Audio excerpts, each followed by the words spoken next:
Your mother's a grand woman, Graham, he says. You want to cherish her. Oh, he does, Mother says. You're my boyfriend, aren't you, Graham?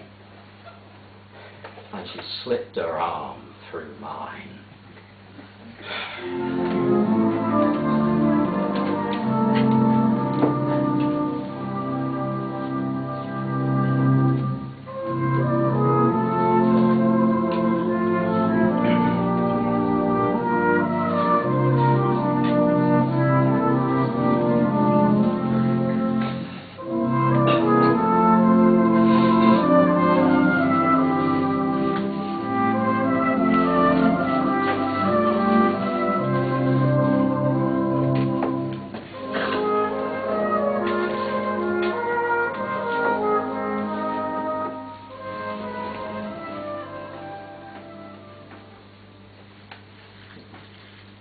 There must be a famine on somewhere, because we were just letting our midday meal go down when the vicar calls round with some envelopes, breezes in, all running shoes and anorak, and said, "I always look forward to coming to this house, Mrs. Whittaker."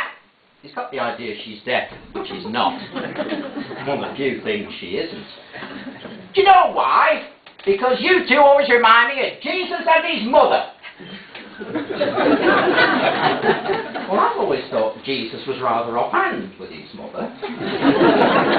On one occasion I recall him being quite snotty with her. But I didn't say anything. Of course, Madam is over the moon about this. In her books, if you can't get compared to the Queen, the Virgin Mary's the next best thing. "Are you married?" she says. She always asks, never remembers. "No, Mrs. Whittaker, I am married to God." "Oh," she says.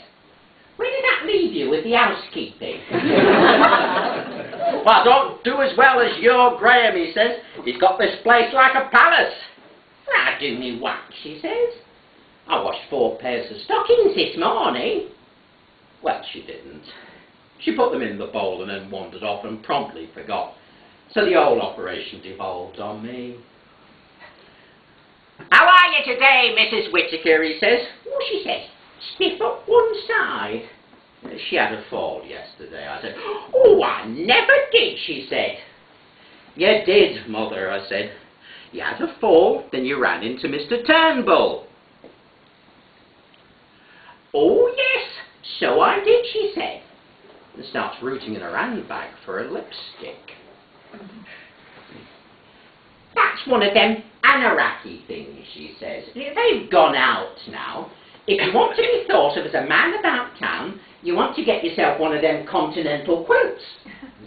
"Oh," he says. "She means a quilted jacket," I said. "He knows what I mean," she said. "And where did you get those shoes?" "They're training shoes, Mrs. Whittaker," he says. "Training," she says. "Training for what? Are you not fully qualified?" "I think you find if Jesus were alive today, this is the sort of shoes he'd be wearing." "Not if his mother had anything to do with it." "You'd have him straight downstairs and Simpsons into a good pair of brogues." "The Italians make nice shoes," somebody was telling me. Of course, the vicar takes this as his cue to start on about how some people don't have any shoes at all, and via this to the famine in Ethiopia. I fork out £2, which he says will keep 6 families for a week. She says, "Well, would have got me some Quality Street." On the way out, he says, "I'll take my hat off to you, Graham. I've got a mother myself." When I come back in, she says, "Vicar, you look more like a paper boy. Have you look up to somebody in pumps?" Just then there's another knock on the door. "Get down," she says, "he's back." Only he's not. It's Mr. Turnbull. A different outfit this time. Suede coat, corduroy collar, maroon trousers. "Oh," she says, "you look colourful." "We just happen to have these slacks on special offer," he says. whether you fancy to run out to Bolton Abbey. Oh, she says, that sounds nice, doesn't it, Graham? Graham's very good with buildings. He knows all the periods of houses. There's one that's just come in. Most people don't like it yet, but we do, don't we, Graham? I don't know, I said. Oh, you do. What is it? Victorian, I said. That's right, she says. Victorian. Only a lot's been pulled down. Mr. Turnbull yawns. I've got a little bungalow, he says. Ooh, that sounds nice, Mother says. We like a nice bungalow, don't we, Graham? Yes, I said, provided it's not a blot on the landscape. Mine's architect designed, Mr. Turnbull says. It has a breakfast bar and a patio and it overlooks a beauty spot. Ooh, that sounds tip-top, Mother says. Well, we better get our skates on. I've got to pick up a load of green three-quarter length wind cheaters in Ilkley, he says. It's not likely there's going to be much room for a third party. Is there nothing on at the pictures? Oh, you'll be happy enough reading, Mother says. Besides, Mr. Turnbull says, you don't always want to be with your mother at your age, do you, Graham?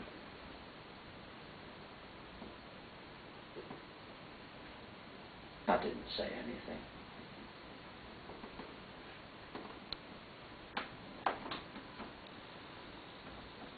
I've been laid on my bed, reading one of me magazines. I've got a feeling somebody's watching the house, only I can't see anybody. Once or twice I think I've heard somebody knock on the door, but I haven't gone, just in case there's nobody there.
Today, they went to York. It was after 7 before they got back. Normally he comes in, but not on this occasion. He just gave her a little kiss. She has to bend down. Oh, hello, I said. Did you have a good time? She said, yes. We had egg and chips, tea, bread and butter. We've got a lot in common and there's a grand new car park. So did you go in the Minster? She says, no. Frank's not keen on old buildings. We have to look to the future. There's a spanking new precinct just opened at Bingley, so that's next on the agenda. You're quiet. I said, do you wonder? Dr. Chowdhury says I'm to have a stable environment. How can this be a stable environment with your fancy men popping in every 5 minutes? And she says, he's not me fancy man. I said, he's a fancy man in embryo. Oh.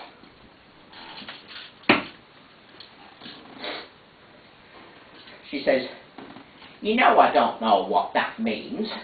I said, how old are you? She says, I don't know. I said, you do. She says, I don't know. How old am I? 72. She says, that's not so old. How old was Winston Churchill? I said, when?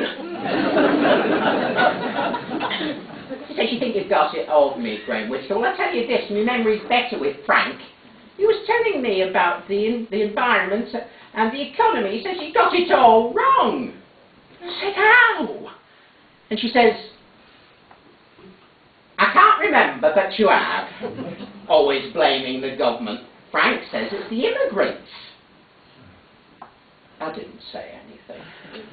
I just went upstairs. When I come down again, she still sat there in her hat and coat. I said, I suppose you want to knit him a tea cosy. And she says, I don't really think he's the tea cosy type. When I first knew him, he had a motorbike and sidecar. Besides which, I think it's got past the tea cosy stage. I said, what do you mean? She says, Graham, my one aim in life is for you to be happy. If I thought that by dying I could make you happy, I would do so. I said, Mother, your dying would not make me happy. In fact, quite the opposite. It would make me very unhappy. Besides which, Mother, you're not going to die. She says, no, I'm not going to die. I'm going to get married and the honeymoon's in Tenerife. Take one of your tablets. She goes and makes a cup of tea. When she comes back, I say, how can you go to Tenerife? You get smothered at Scarborough. She says, it's a first-class hotel with tip-top air conditioning. You get your breakfast off a long table. I said, what about your bowels? And she says, what about me bowels? And I say, well, you said they were unpredictable at Morecambe. Get them to the Canary Islands, I'll be all over the place. And she says, who's talking about the Canary Islands? We're going to Tenerife.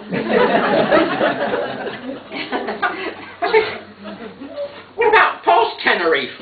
Where are you going to live? She says, here. Frank will be away on business on and off, but he wants to call this home. I said, what about me? And she goes into the kitchen and she shouts back, we were wondering whether you'd like to go back to the hostel. You were happy at the hostel, you rubbed shoulders with all sorts. And I said, Mother, this is me home. And she says, a man shouldn't be living with his mother at your age, Frank says. Did you take a tablet?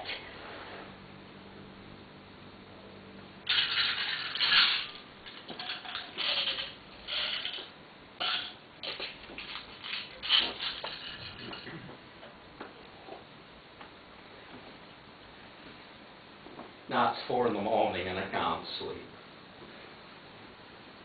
There's a car parked outside. I can't be certain, but I think there's somebody inside it, watching the house, like they used to do before. I thought all that chapter was closed.